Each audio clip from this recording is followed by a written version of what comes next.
Welcome to Word Blindness, Dyslexia Exposed. I am Juliette Hahn. I'm here with my co-host, Brent Sopel, and we are here to change the narrative. We want to educate, but we also want you guys to understand what it is like to be dyslexic and how things can change. So join us every week for Word Blindness, Dyslexia Exposed.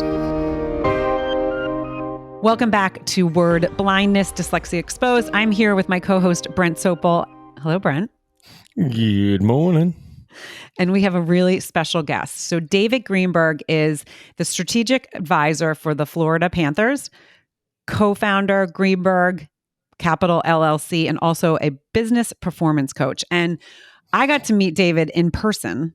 We have a fun story of how we were how we met, introduced, but then we got to meet in person.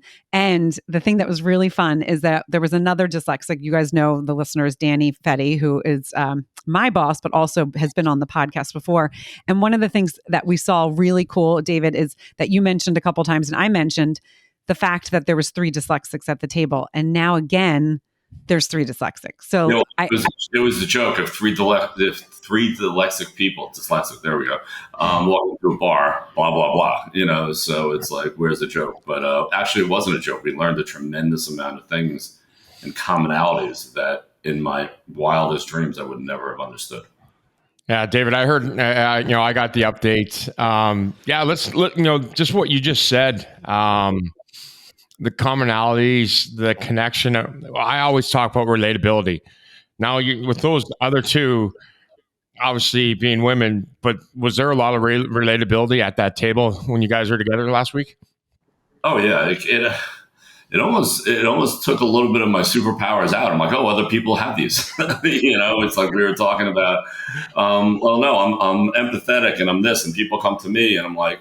And it was wild. It was a great feeling to know that, that there's other people out there like me. It's kind of like, I'm a big Star Trek fan. When this one alien found the other aliens that were still there, I hadn't seen them, and, they thought they were all gone. So to be at a table where people, and we don't see this enough in life in a lot of areas. And that's why with you, with your hockey background, when you're a bunch of hockey players, you connect in a different way. When I meet traders that used to be on the trading floor that's now extinct, we're like the Walking Dead, and we meet each other. It's like there's this life that comes back into us. But to be at a table where people just really understood some of the frustrations that you went through in life, because nobody gets it. Very few people that I've ever met, and I'm not saying in a mean way nobody gets it. It's just they can't possibly understand. And to sit at a table for an hour and go, wow, I was totally relaxed and at home, which I can't say that I am most of the time, when I'm with people. So I think that was a real good takeaway. Well, for the listeners will know is I met Julie a year ago. I just turned 47. She's the first person in my life in 46 years I've connected with.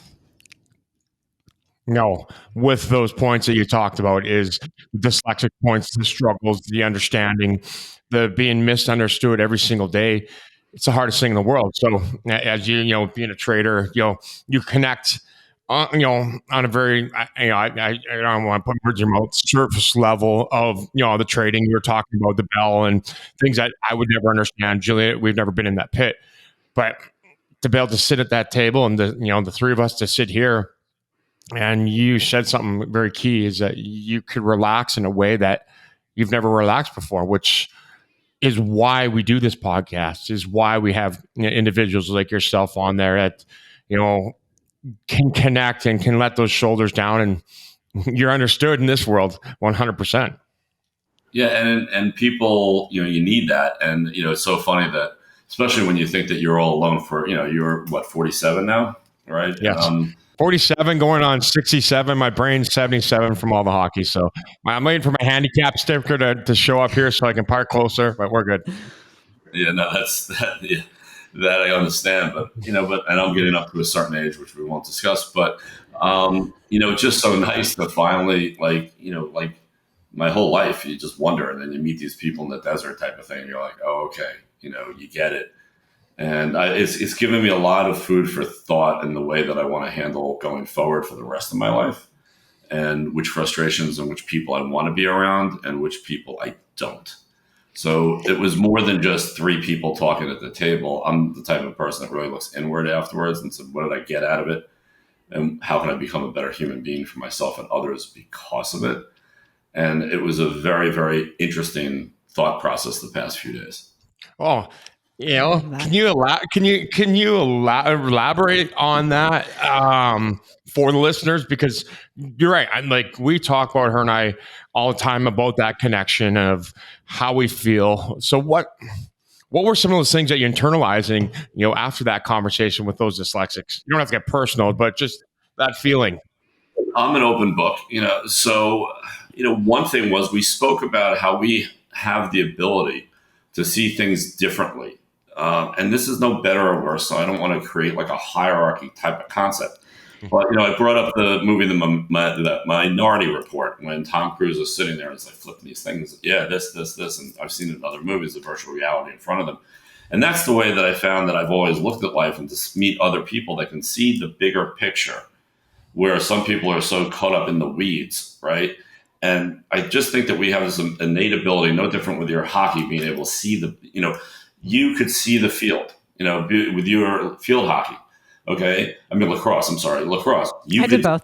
Yeah, okay, good. So I covered myself. So me being in the pit, we looked at life this way, not linear, not in a straight line. So when I talk about three-dimensional thinking with my coaching clients and things, it happens to us naturally. And I didn't realize that it happened to us naturally. And walking away from there, I realized I want to be around more people that think that way. It was an easier conversation. It was a more relaxed conversation. And it was a conversation where, I talk about time and space and all this other stuff. And people look at me, oh, you're so deep, you're so deep. I'm like, no, I don't think I'm that deep. I'm just looking at what's really out there. There's more than just TikTok, Instagram, and the linear things of what we see in life. And if you really look at space and time and everything else, you realize, hey, there's a lot to talk about and there's a lot to learn, more than just what exists on a simple plane. And that's kind of what I felt, because the conversation went so deep so quickly and nobody looked at me. I didn't feel like anybody looked at me like, oh, here we go again. He's getting into this deep mode and he's doing this and he's what that. It was just like, give me more, and it's like we were almost like hungry people talking to each other, and we were feeding each other with the thoughts that we were talking about, and we're able to express in a way that I didn't have to repeat it 2 or 3 times. People didn't look at me like, what the heck is this guy talking about? And the look in their eyes and the look in my eye, no pun intended, the look in my eye, that I was like, oh yeah, she gets it. So it was nice. It was a very unique and enjoyable experience. I love that so much. And David, the thing that's so cool is that, like, you see Brent and I, and we talk about this whenever we have a guest on, I always have this like silly smile on my face. And if someone's watching this back at YouTube, sometimes we're talking about hard stuff and I have this like stupid grin on my face, but it's because of that connection. And what you said is so true, because we've all been in situations where we're talking to a group of people and it doesn't flow as well. And you don't feel that like deep connection. But when you're talking to people that understand because they've been through similar things, it just, as you said, it's just comfortable. And it's because there's the understanding. And that's what we want to do in the dyslexic world. We have really big goals, and I know we're going to hit, but doing this, just starting with the conversation and starting with the stories that we can share with each other. I just had someone reach out to me and say about last week's episode, and said, thank you for bringing up about when you have 2 parents and the parents are divorced and there's a kid that's dyslexic and they're not. She's like, I totally felt seen and heard. And it was her situation that we were just talking because of another situation. So it's again, these relatable conversations that we can have with each other that are so comfortable, because there's also no judgment, right? Because we were the kid in class that, was trying to hide or try to get away and we're lazy and that we were this. And I'm like, no, I've read it 5 times. Not sticking in there, And it's interesting, you bring up this thing about flow, which I didn't even understand it until this person I met about a year and a half ago. And I was talking to her, and I'm like, listen, I don't get it. I can't write a paragraph. You ask me to write a paragraph of my thoughts or a sentence, I can't do it. But when I get up and lecture, I can talk for 2 hours without notes. And by the way, I don't remember like any TV interview I did, any CNBC or Fox, whatever. People were like, how you doing? I'm like, I don't know. And I would go and I would look at the video and the replay. I'm like, damn, who knew? Who knew I knew that? And it would just come out. And I would do these 2-hour lectures and I would have to look at them again because I didn't. And then I was thinking, am I crazy? It was like, do I have a brain tumor? Is there something going on? And then she looked at me, she says, no, you speak in flow. It's actually a term about when you can speak from one topic to a topic to a topic. Like my friend said, I can talk to an empty chair for an hour and someone make it interesting. But, that concept of flow made me realize that the dyslexia, where it held me back in writing and in reading and in a lot of other things, that my brain established another form of getting by. And that form was be able to talk, to present, and to get my thoughts out where I could never do it in a paragraph or in a sentence or, God forbid, anything longer in school. But you put me up in front of the class and I could just blow everybody else away, with the story and have it really melt in their head with the description and everything else. And I think that's something that's interesting that, I think we found at that meeting too, that we all had flow. We could have spent another 2 days if they would have brought food and maybe a bed, to take a nap in. We only touched the tip of the surface of what we could have spoken about.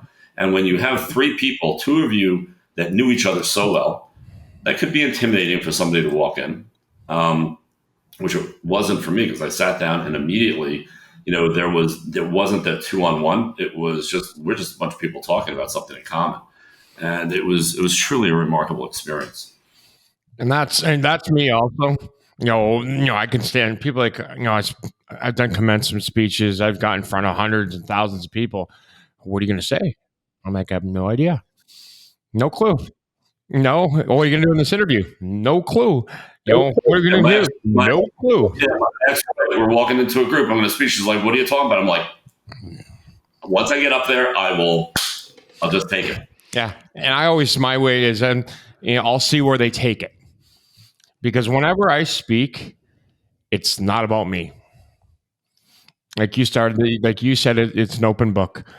I will talk, whatever question, I'll give you an example of when I spoke at boys' school here in south side of Chicago last year. Kid raised his hand, 750 boys. He goes, how do you get people to like me? All right, now we're down a completely different path if he asks about drugs and alcohol. So there's nothing scripted. They dictate where I can go, but I'm the same as you. Oh, wow.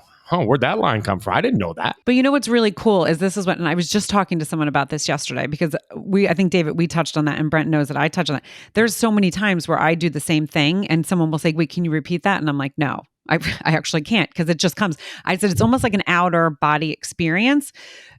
And it's really wild, but then you listen back and you're like, wow, I nailed that. I'm so good, right? Because you're like, I can't believe but you know what you're talking about. And I was literally talking to someone about this yesterday because I've done a lot of deep diving since I've been doing the podcast. And it all stems back from figuring out how to be seen or not seen in the classroom. So I figured out it 100%. It became a defense mechanism, then became my superpower because I tried, okay, if I speak, a teacher looks at me different, or I can get my friend to help me in this way. But okay, that teacher, I can't, so I need to hide. And this teacher, this is when I bring it. My kid is the same exact way. And it's fascinating now watching him navigate things. And again, it's such a positive thing. And so when I was talking to this gentleman yesterday, he's like, wow, I never thought about that. And I was like, well, that's one of the things I used to do with my storytelling clients.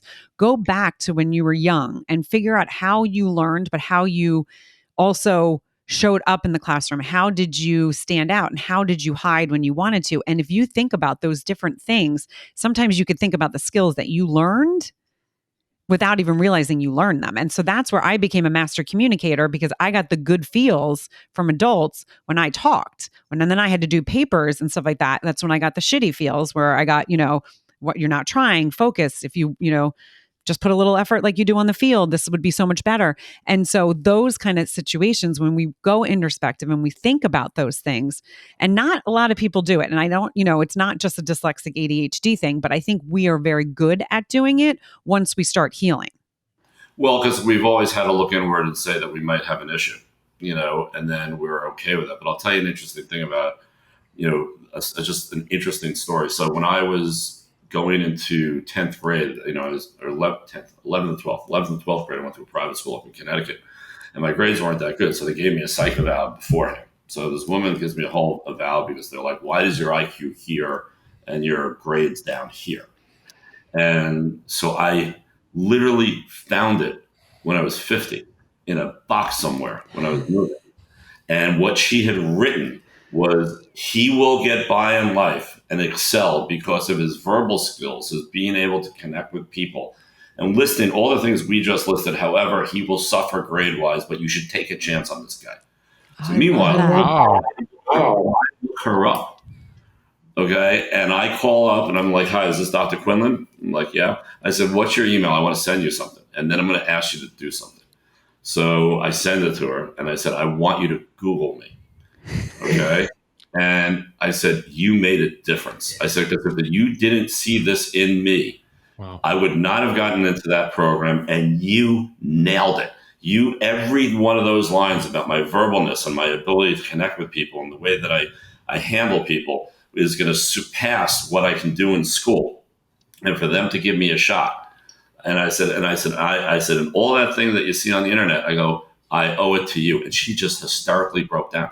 She's like, no one's ever done this for me before. She goes, and I have to tell you, I was a 20-something-year-old kid when I wrote that. I thought I was right. I said, but you were right. And to make her day like that. And I just wanted her to know that was, to me, life's all about making a difference in other people's lives. That's the greatest gift that I feel when I give or I can do. It's not money. It's not any power. It's not any other stuff. Been there, done that, got the t-shirt. But to see that this lady nailed it. I mean, and the fact that we're still doing it right now and that we're bringing it to the next generation of saying, listen, you might not be doing that well in school. You might be struggling. You might not be able to do math. I mean, I would, for my board packets that were supposedly confidential for the exchange, I would give it to my accountant. I'm like, you need to go over that. I can't. These numbers are popping all over the place. I don't get it. Okay. And then we'd write notes and I'd go in and I'd look like a superstar. But you learn to work around these things. And I think that's what you guys are doing is tremendously great. Well, that's absolutely amazing that you reached back out to her, that you were able to connect with her and tell her that story. It was amazing that you had her. I never had that person. Juliet is my first person that I've ever had that. So thank God that happened in your 20s and we're able to be here and have this conversation. And that's what my goal is. 16, thank God. 16. 16. That somebody noticed me. Yeah. And that's what I want.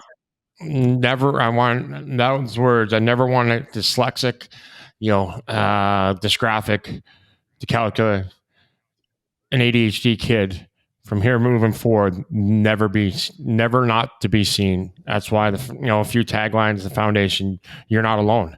That's what I want to grow this to a world level where there is never a kid feeling the way you do, or where Juliet did, or what I did when I was studying grade 9 and getting laughed at. Taking 46 years to have somebody to understand me, and connect. So we're grateful that you are here and sharing that, because it's a pretty powerful story.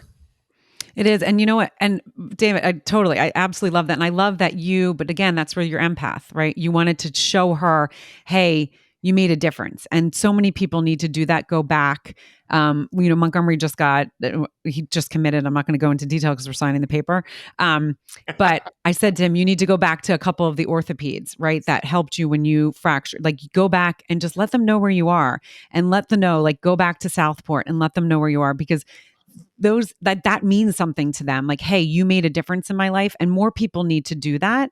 And I remember when I first met Brent, I said to him, like, did you have the person? Like, my parents were that person. I had friends that were that people. I think my siblings were those people that saw something in me that, like, lifted me. But Brent didn't have that. And what I became fascinated, and I think we've talked about this on a couple different podcasts now, especially the one we did with Stephen Key, is like, Brent went right into the league, right? So that was where his, like, this is your path. But we had to kind of figure it out. And me being a female, and I don't want, like, I know women will get pissed at this, but like I married my husband, he was doing successful, I could stay home, right? So it wasn't like I had to be the breadwinner. But as men, it's still a societal thing is that you're the breadwinner. And so like if you're struggling at something, it's like, and you, like for Brent being like, when I get out of the league, what am I going to do? That always was on his back. And that like kills me that wasn't someone wasn't there. Like, you do have skills, you have other things that you can go, let's build them up, let's look at them, let's explore them, because every professional athlete is going to go into the real world. Like, that is inevitable, right? Their career is going to be over, and we need to have those tools because of, ones that are learning disability, but maybe they don't even know. And it's like, everyone, and that's what I always want people to hear on this. Like, if you see something in someone, tell them, I really think this is great. I see this skill in you, and it's pretty amazing. Right. And to carry that one step further about how, when as a male, dealing with this, we were also not allowed to be upset about it. We were not allowed to be frustrated about it. We were not allowed technically to have any bad emotions about it, because, guys are not supposed to cry. They're not supposed to suck it up, step up to the plate, and stop fucking complaining. Right. So you put that on top of it, because all I heard was, you're lazy, you're this. I'm like, no, somebody once said to me, a teacher once said, listen, if you concentrate on your work as much as you concentrate on girls, you do great. I'm like, no, the girls were easy. That was easy. It was like nice to go out for dinner and pizza, and that wasn't a problem. But, reading that thing and remembering it the next day, and then having to look at a word and then realizing, no, you spell something. I'm like, did I spell it right? And then going back and forth and going, no, actually it is spelled right, but I couldn't trust my spelling, on certain things. And even now, when I have the screen that I can zoom in, and I'm like, and the letters are literally flipping back and forth sometimes, and, we were brought up in a time where you're not allowed to just say, listen, I'm having a rough time. And ask for help.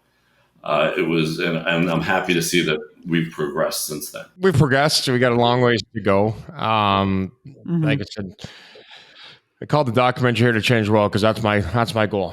Hockey was just a stepping stone to be able to give me a platform to get in front of the people, to grow this, to change the world, to fight the people's, making money off kids that are struggling. I don't care. I get take punches every day. You don't get up this ugly for no reason. So I'm ready to continue to do that. It's a start.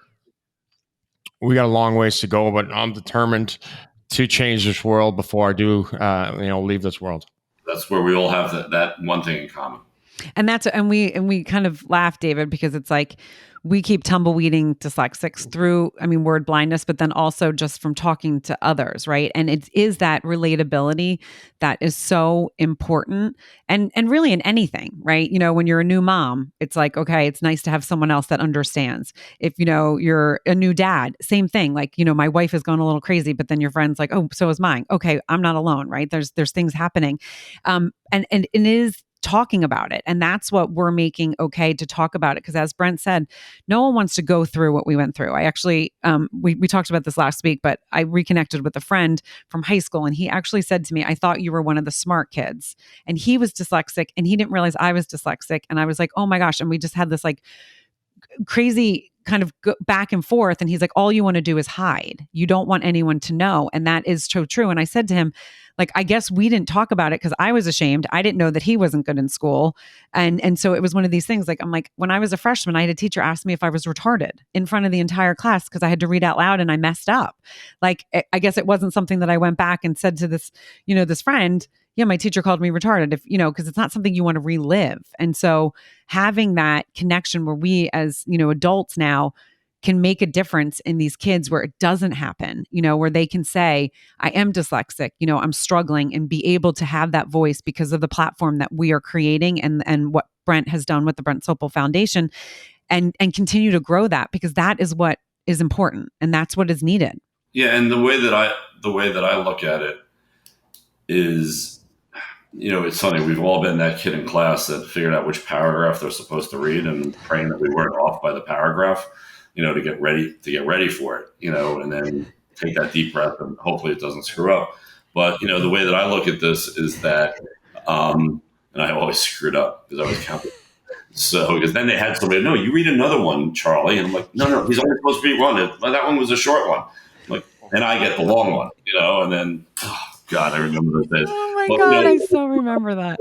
part of that process of that we're doing is not letting them feel like victims and not letting them feel bad about it, but empowering them to let them know that the leadership that we can teach them is by getting over, and there's always a solution, and it's not hopeless. And that's the message that I get out to people and things when when I'm coaching them and I'm working on different areas. And some of them it's dyslexic, some of it's just insecurity, some of them are other things, and or performance anxiety or anything. But the point is that you're not a victim. It's up to you to take a breath, to realize that that truly exists. And now let's figure out what we can do about it. Because I always start my speeches out, my lectures, that how did a C student from Syracuse University that has a 2 point something, and everyone was, right? Yeah, that I was so low, but how did I achieve what I achieved in life? And that's by never looking at myself as a victim, being grit, determination, and just figuring out a way. And everybody can figure out their own way, but there is a way. Did we talk about this yesterday, Juliet? Me being in AA, going in rehab and counting the paragraphs so I had to read. Yes, we did. We just talked about the paragraph thing yesterday. I wanted to shoot myself. Question for you, being a guy that, are in that boardrooms and teaching that, because we talk about this all the time. The two women that you mentioned, obviously Danny and Juliet, they're together in boardrooms and they're able to support each other with ideas. Everybody keep talking about, dyslexic being a superpower. I'm like, you're right, it can be, but you're not supported in boardrooms. A lot of times that I have found wherever I say something like, what the fuck are you talking about? That might be the dumbest thing ever. You're an idiot. You're stupid. Because they don't believe there's a second or an alternate way of thinking. Now, when you're in those boardrooms, obviously you being dyslexic, how many people are there? Do you see the light bulb connects? Or how many people look at you when you first say something like, what the fuck are you talking about? It's a little bit of a mixture, but I tend to, if it's a deeper topic, I tend to hit that off in the past. I said, listen, some of you might think I'm crazy, but I need you to expand your mindset for a second. I want you to look at it in another way. And I've looked, I said, you might think I'm nuts, but just take a second and realize that what I'm going to present to you is a different viewpoint of this. Just hear it, let me know. And you'd be surprised how many people go, wow, we never thought about it in that direction. So I'm a firm believer, if you can cut it off at the pass and get there, it's all about mindset. And if you can change their mindset before they even have the thought, they're open. That's why, when people say to you, my kids, I'm like, come sit down, and oh God, what did I do wrong? I said, who said you did anything wrong? Yeah. But that's their first mindset. So I'd say to them, I said, listen, you did nothing wrong, but I want to have a conversation with you. And then all of a sudden they don't think that they've done something wrong. So the walls don't go up. But I do that in business as well. And that's what I teach my clients. It's all how you present something. Because there was a long time I didn't present. I was ready, shoot, aim. Okay. And it was just like, it doesn't always work. But I've learned that if you can preface something, it's not kind of like kneading the dough, right? Before you start baking. Yeah. If you can put them in a mindset to start opening their mind up, to think about looking at things differently, most of them will take that moment to look at things differently. You might lose them halfway in if it's whatever, and that's okay. But they're going to give you that first step in. And I'm no longer surprised, because it just works so much, to see people really do want to learn to look at life differently. They've just never had the opportunity to do it, because they get into this loop. We call them the loops. We're doing the same thing every day, the same thought pattern, for years, decades, whatever. And I'm the guy that tends to break people's loops by saying, okay, I know you've always thought about it this way, but just step out. And when I talk about my classes about three-dimensional thinking, so what I'll do is I'll hold up a glass of water and, say, well, no, half full, and okay, it could be half empty. And then I start listing 34 other things with the water. And I'm like, you guys only look at this in 2 dimensions. And I go, you could always take your first thought, throw it to the side and come back to it. But let's start thinking about this in other ways. And when I explain that in the boardrooms and the meetings, I've actually had very good success in people coming up, wow, I've never thought about looking at it that way. And then those become a lot of my coaching clients, because I said, well, wait till you see what I can do with your whole thought process going forward if you look at it in a multidimensional form. And again, I think that we come by that naturally, but most people are so set in their ways that they don't. Do you ever say one of your lines, does that make sense to in your meetings? I sometimes say, I hope that makes sense. There are times I says, does that make sense? And then I'm saying, I'm sure it doesn't make sense, but trust me, just think about it for a little while, because sometimes it's so this way, right? And then all of a sudden people have 3 days later, like, I know who's really listening, because there are phone calls I've gotten like, I was thinking about what you said, and I don't agree with you on this, but I kind of understand how you might think that way. But how about we figure out something that will work, right? That a little bit of each.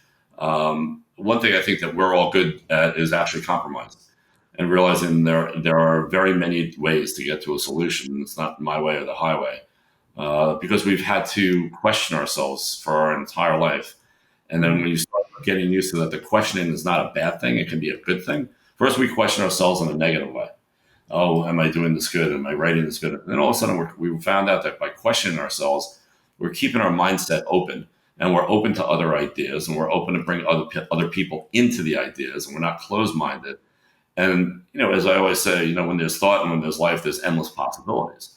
And I think that we tend to see the endless possibilities in ways that a lot of people don't. Yeah. And I love, because Brent and I talked about this. Do you not? It makes sense. I used to say it, and it was more as coming probably from like a slightly insecure spot when I was in business and stuff, because of people would be like, I don't understand. Can you repeat that? I just had it actually with my kid. I'm like, I am saying exactly what and this is my non-dyslexic. He's like, Mom, you're not making sense. And I'm like, but I don't understand how I'm not making sense. And so then I had to like break it down and write. I'm like, I don't understand how you're not understanding this. Like, I'm saying it so clear. He's like, I literally don't understand what you're saying. And I got so frustrated. But then I like didn't let, I was like frustrated in my head. I'm like, I don't understand how he does not understand this. So I had to break it down. But I used to do it when I worked, or, early, after the kids, if I was talking to people, like, does that make sense? Do you understand where I'm coming from? And I started to do it when I started the podcast. And I actually had one of my editors say, stop saying, does that make sense? And I was like, well, this is when I first started interviewing. I was like, well, I want to make sure the person understands. And they're like, yes, but you sometimes are now saying it too much. It became like my filler.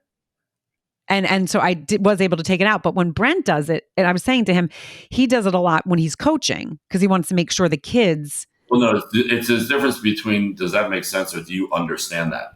Mm-hmm. And the other thing too is that when you don't realize that most people, when they do a soliloquy at a meeting and they do the same thing we're doing, they might not say it, but the first thing when they sit back down is they say, did that make sense? And does everybody understand? They just don't, we have a way of everything comes out of our mouth, right? Just no filter. So a lot of people feel that way, and they just don't say it, because everybody's got imposter anxiety and syndrome and the whole bit. And I'm just like, get used to the fact that everybody has it, and then just some people cover it up better than others. Right. No, it's so interesting. So I do want to take it, because Brent hasn't heard, and Brent, if you can interject on any of that we just talked about, but I do want to talk about you now knowing you're dyslexic, going through, being on the trading floor, and then your experience where you lost your eyesight. Because I heard the story, and I was like, remember I said to you, I was like, I need to know the story, but I kind of want to wait to listen to it on the podcast. But I think it's really important for me to know. But then I want you to take it through, because it is pretty, and I want the listeners to really listen to this. So, you're dyslexic, you've struggled, you've gone through it, and then all of a sudden, and especially when you think about right brain, left brain, when you're dyslexic, you're more right-brained. And then, so can you take us through the situation that happened? Well, let's go back in time from when I was really young, like when I was 8. Mm-hmm. I was the guy that I had atrophy in my eyes, and I had amblyopia, and I had to wear a patch and circle every E in the New York Times. And then as I got older, I had keratoconus in my right eye, which I could only see with a hard contact lens. So being in the pit and being so quick on your feet, and as we spoke about, I was one of 17 traders that was taken down to Quantico to be drilled by the generals to find out how we thought so independently and quickly on our feet and could make decisions. And I talk about now how I can help people do that as well. But we were in the pit, and we saw this way, a Okay, so we could input all this information. And was it true? I mean, I could go to a restaurant and hear, 5 different conversations on 5 different tables at the same time, and I could see things, like if I was talking to you, I would see the person walking behind you, with a blue shirt holding a this, and I could put it all together. So what ends up happening is that about 10 years ago, I am in a restaurant. I have a hard contact on, my eyes bothering me, and I didn't have my re-wetting drops or contact case, and I took my finger, I put it in a glass of water, I put some water in my eye, and turns out there was bacteria in the water, and a scratch, a corneal abrasion on my eye. So I had this massive bacterial infection. It was in my basement for about 2 months in pain with any kind of light. If any of your viewers ever had a scratch cornea, imagine that tenfold. And then, it turns out it cleared up, and then I had to get a cornea transplant. So this is like in the movie The Adjustment Bureau. I've never been able to see well out of that eye. So I get the cornea transplant, and I take off the shield in the morning. I can read a Lubriderm bottle for the first time, and I was fully right eye dominant. If you walked over to me on the trading floor and pretend like you were punching me in my left side, I wouldn't flinch because I wouldn't process with my left side. Fully. I even read with the tilt in my head. My mother picked that up when I was a kid. So I get this cornea transplant. I take the shield off. I can read a Lubriderm bottle. I'm so excited. I walk into my closet. I take a T-shirt. I pull it off the hanger. It gets caught on that little thing on the side of the hanger. It spins around, snaps, hits me dead center in the eye. I take my T-shirt. I feel all the goo coming out. I put it on my eye. They rush me to the hospital.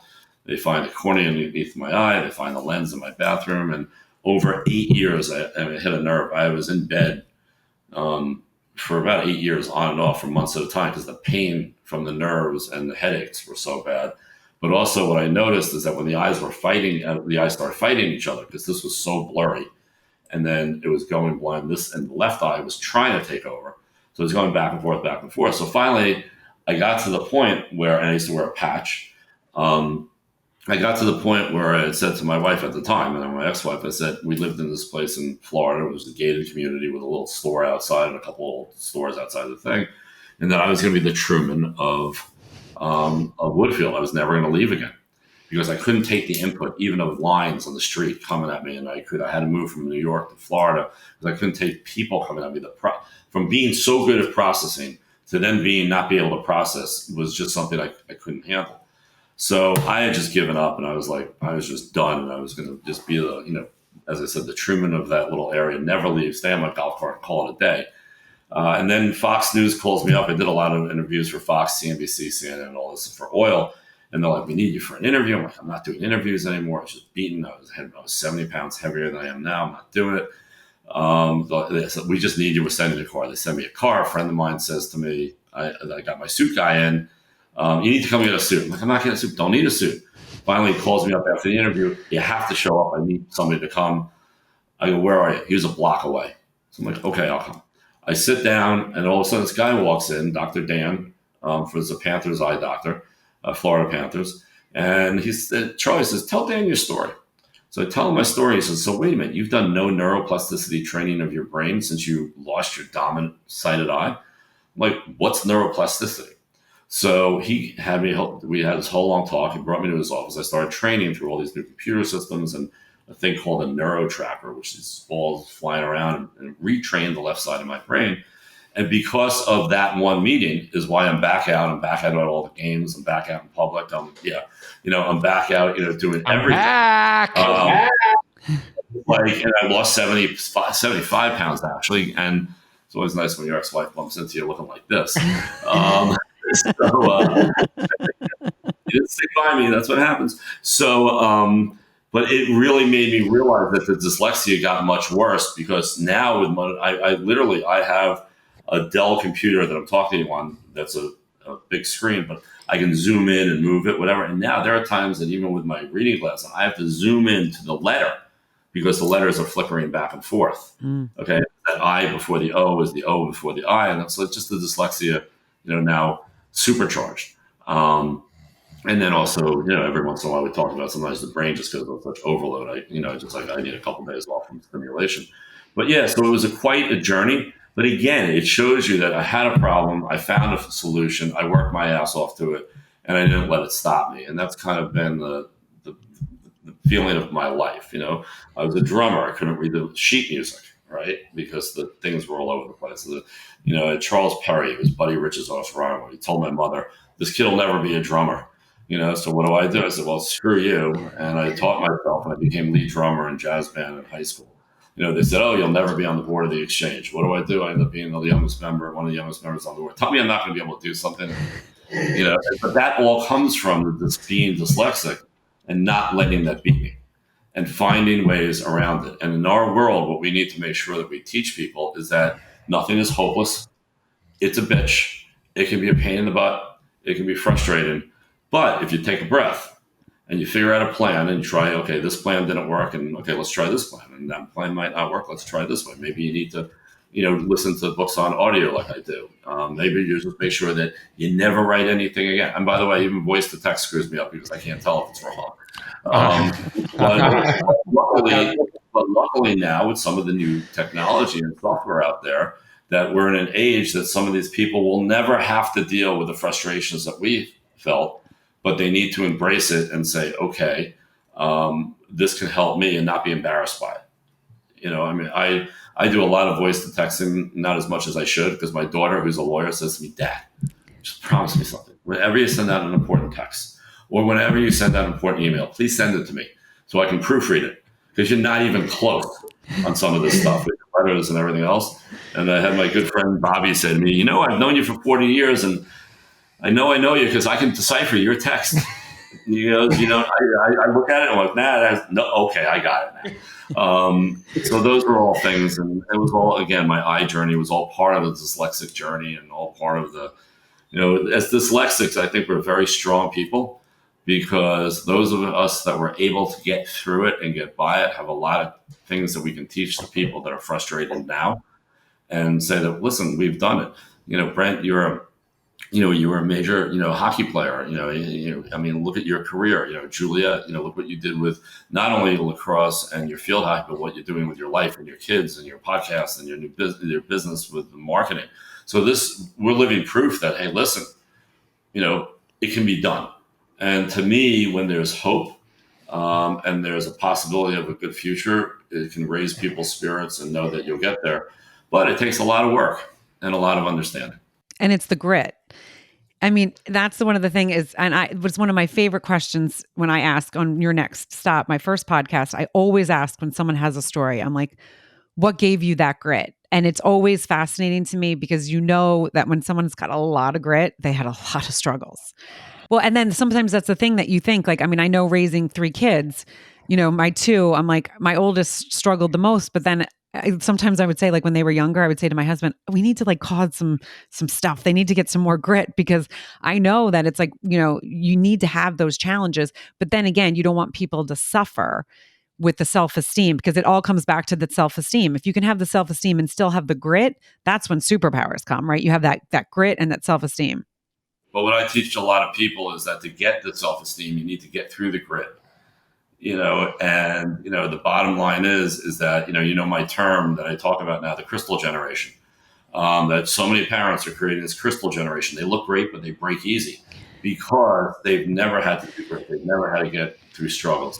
I believe that, you don't want to hurt there's a way to build up somebody's self-esteem without spoon feeding them everything they have to do. And the way that I build up self-esteem in people and confidence in people is I'm like, go do this. You're going to get your teeth knocked in. You're going to fail. You're just going to suck at it. Okay. And then I look at them and go, by the way, at any time, you're going to suck a little less. Mm-hmm. And then you're going to suck a lot. Very few people pick up a hockey stick or a lacrosse stick or a business book at the age of 9 and are awesome. Okay. And I explain to these people, those people that are great, the greatest, and even the people that are good are all people that when they sucked, they didn't get upset that they sucked. They knew that if they really worked hard and had grit and determination, that they'll get to a level of prowess that they can be proud of. Maybe not be the best on the team, maybe not even be a starter, but they can be somewhere that they can be proud of that they participated. Mm-hmm. And that's what we're missing a lot on the parents today, because they're not helicopter parents, they're bulldozer parents.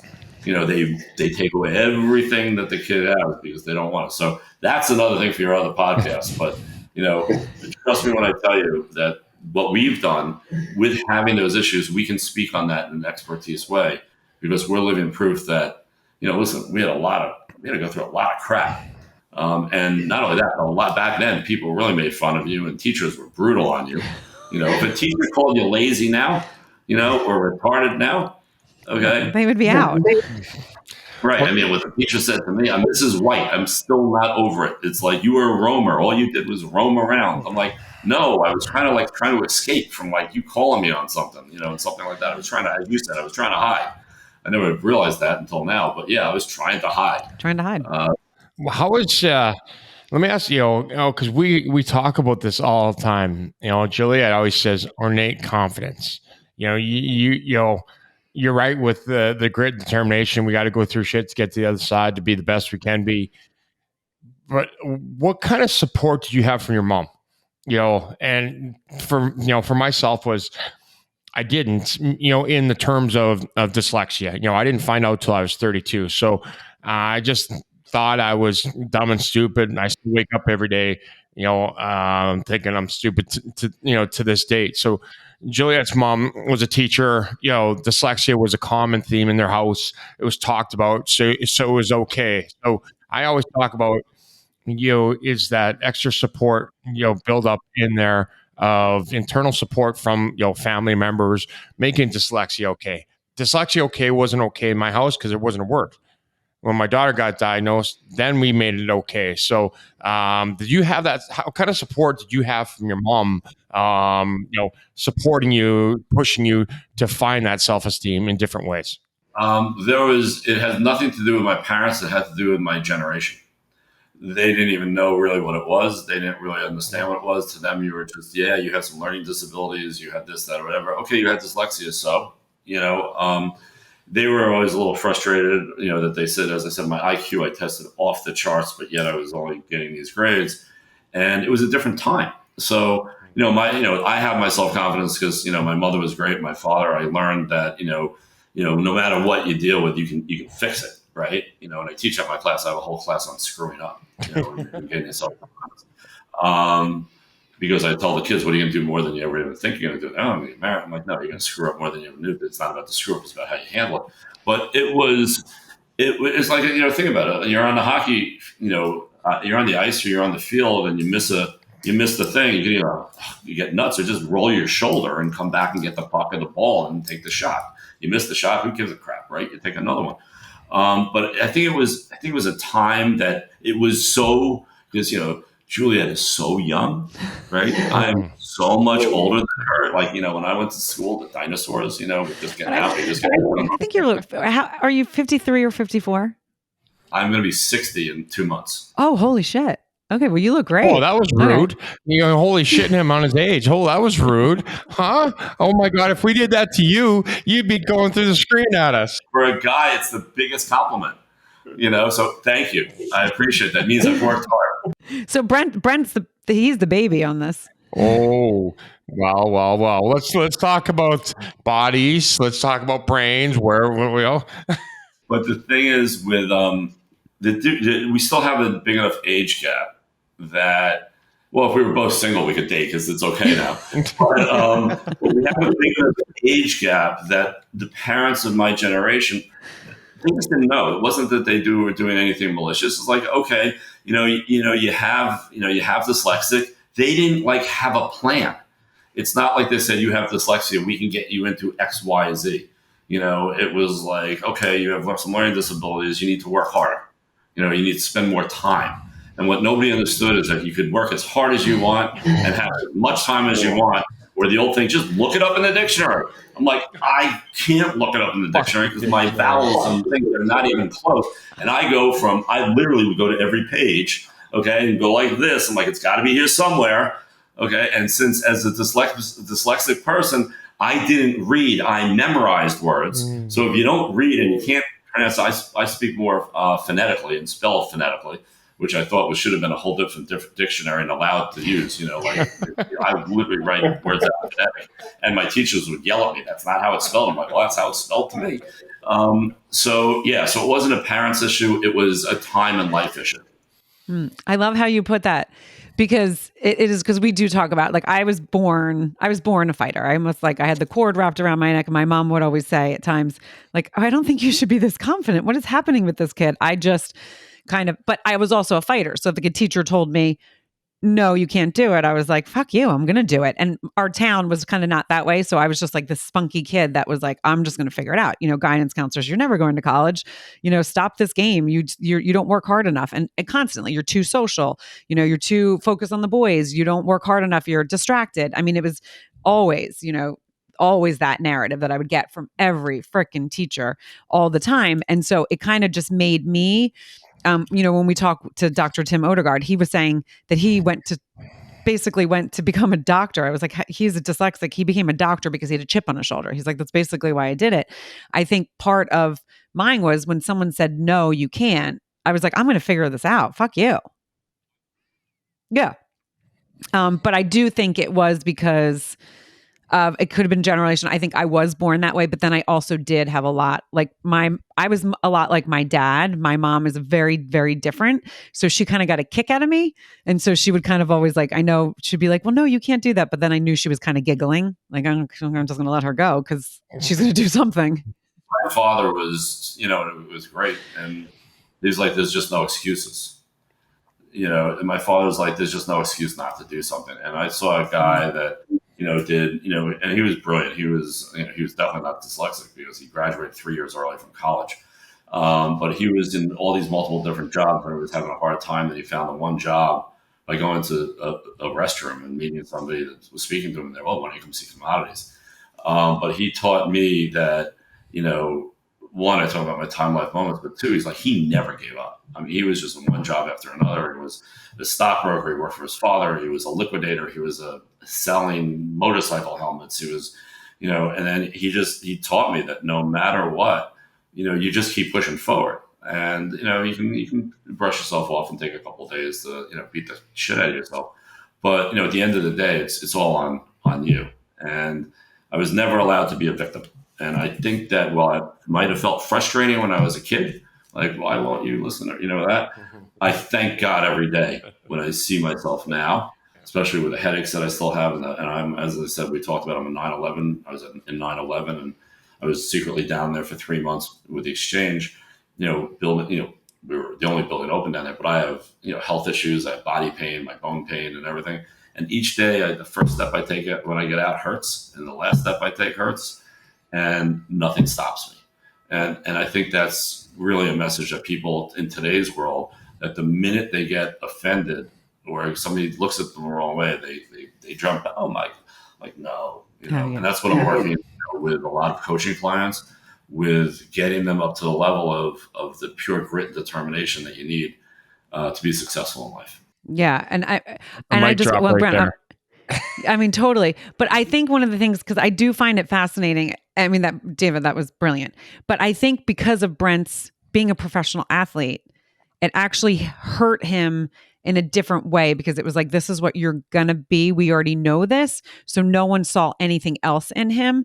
And then he, getting out of the league, it's like, again, you're the man, you need to support, but he had no skills. And then he was ashamed because it was like, I don't want people to know this. We got to figure it out much younger because we had to, he didn't. And so I really think, again, yes, was it amazing that you could be a professional athlete? Do you have a platform? Did you have fun when you were doing it at times and all of that? But I think all of that, and then really when he left the league is when that grit started happening. And he is like a bulldozer. Like, he's like, I'm not, I have dreams and things and I know I'm going to do them because I don't want any kid to ever feel this way. And so I think his journey, again, I think all of our journeys happens on purpose. And I think his journey where it started is happening on, happened on purpose, because then the goals that he has for the dyslexic community and to really blow and disrupt is going to do it. Because again, he's like, I've been through everything, that, there's days where I'm like, wait, what happened today? Are you kidding me? No. And I give you, Brent, I give you all the respect in the world for what you've done and what you've gone through. And, at the exchange, we had a lot of people that have been through things, and didn't come out as amazing as you. So, it is hard work, and I give you the total respect and honor for everything that you're doing, and I thank you for that. Oh, well, thank you for telling your story. Like I said, what you just said, from the time you wake up, that first step to that last step is pain, but You're not going to let it stop you. Those are some really fucking powerful words. Yeah. I mean, again, 3 dyslexic at a table. maybe not in person table, but at a table. And this is what, tumbleweeding dyslexics. I mean, again, the connection that we have and the understanding that we have for each other is something that, and we're all from all different walks of life, right? We're all from different walks. We talked about age, race, sex, whatever, religion. I don't guess not race because we're all white, but whatever. You know what I mean? God's country. I know. Well, you're Canadian and you're Jewish, and, and so different. All we're going to remember from this entire thing is, did you say 51 or 52? Oh, that you were. I said. I think. No, me. I said. I think. Are you 52 or 53? I knew you were. Because I just turned 50. I will take it. Okay, that you know what. I'm going to go out to a little dance of joy, and. So, David, that's your new nickname, 52 or 53. Are we talking to 52 or 53 today? Exactly. It's like, no, it's not the president. I mean, but one of the things I love so much about this, again, we can talk about hard times, but we can also laugh so hard because we have been through it and we know that it's going to be okay, but it's the support. And Brent, I'm going to do a couple statistics. We talk about, David, you just talked about your IQ, was out of the charts. Dyslexic doesn't mean you have a low IQ. We've talked about this. When I test, I had a low IQ. So they were like, this is the best she can do. I just wasn't a good test taker. I'd like, and that's one of the things that's really frustrating is the services now, they still do these stupid tests that they did before. And it's crazy. The other thing is that prison, there's so many dyslexics in prison. It's more than 50%. And we're missing out on some brilliant creative minds because they couldn't read at a young age and were just brushed under the rug because of where they lived and probably their family life. And that's not okay. And that needs to change. That is not okay. No, absolutely. I agree with you. I could throw a million more statistics out there. But none of them are alone. Each one of them, nobody's alone in this journey. David, we talk about relationships. Being married to us whack jobs isn't easy to understand us. So all dyslexics, non-dyslexics, you never know who will connect to this, who will need to hear this, who has to hear this. Everybody talks about, heart and stroke, or you talk about certain things. Dyslexics don't die. Suicide's a tripled in teenage in the last 10 years. 90% of suicide notes left are dyslexic traits. So please, Gillette, you love this is your line. You always finish off the podcast in a great way. Rate, review, share. You never know who needs to hear this. Because it's true. 50% of people in prison, are dyslexic. Yeah, as far as you mentioning, what it's like to live with us, I'm like, listen, I always say if I could take a vacation for myself once in a while, I would. You and me both. So it's like a lot going on in here.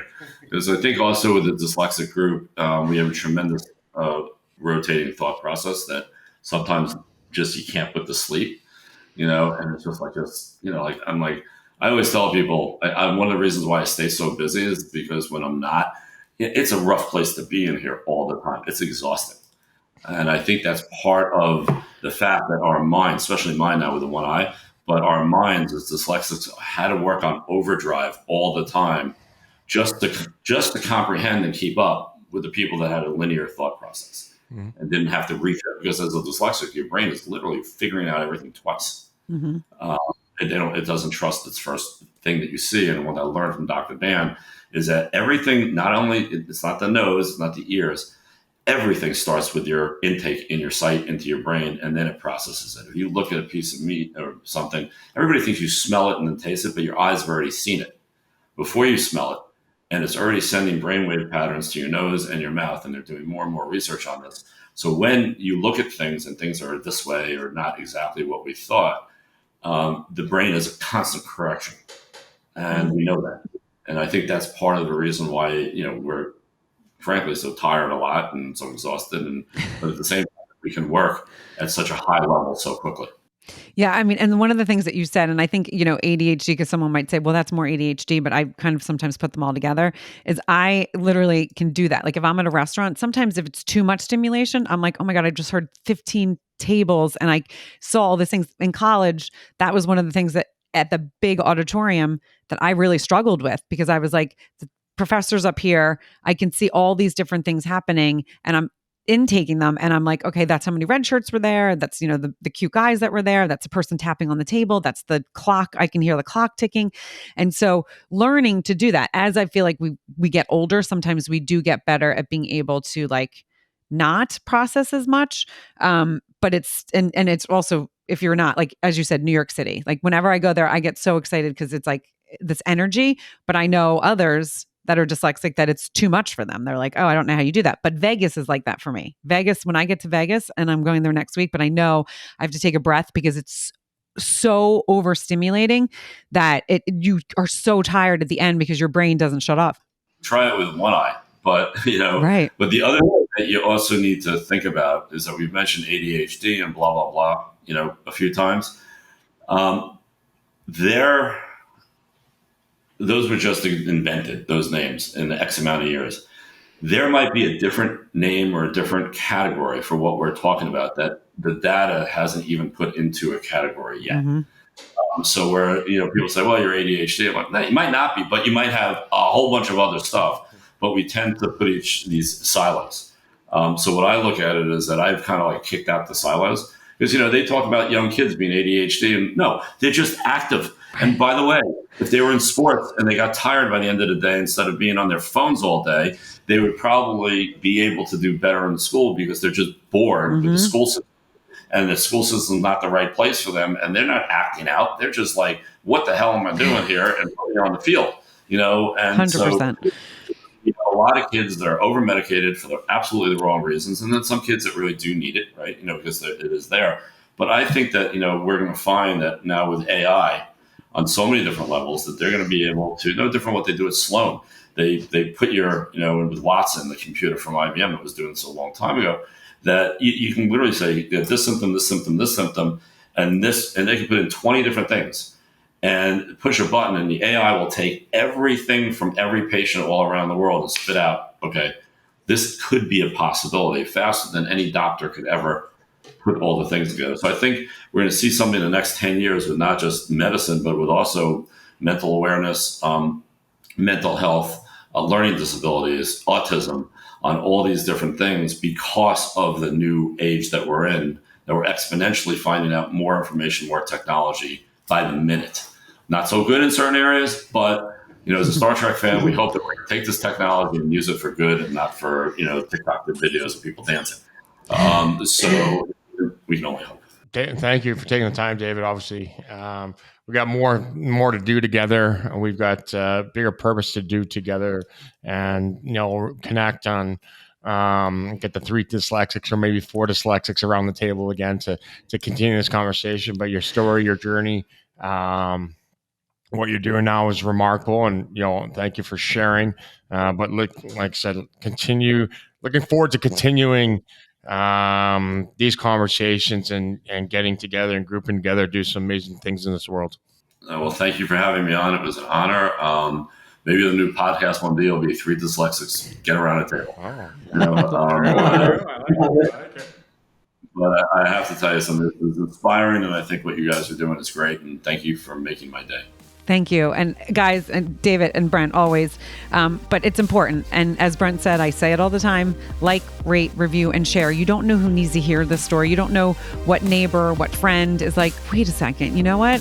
I think X, Y, and Z was dyslexic and they're really struggling right now. They need to hear, because I can't tell you how many times Brent and I get messages after we have an episode go out and someone just thanking us. Hey, thank you for talking about this. It's not easy. I know it's not easy talking about a teacher calling you retarded, or how you couldn't read, or how you don't know your lefts and rights and you're 50 years old and yoga was hard because you really couldn't figure it out. Those things are not easy, but they're important because we want others to know that you're not alone. So again, rate, review, share. And again, thank you so much, David. And as always, Brent.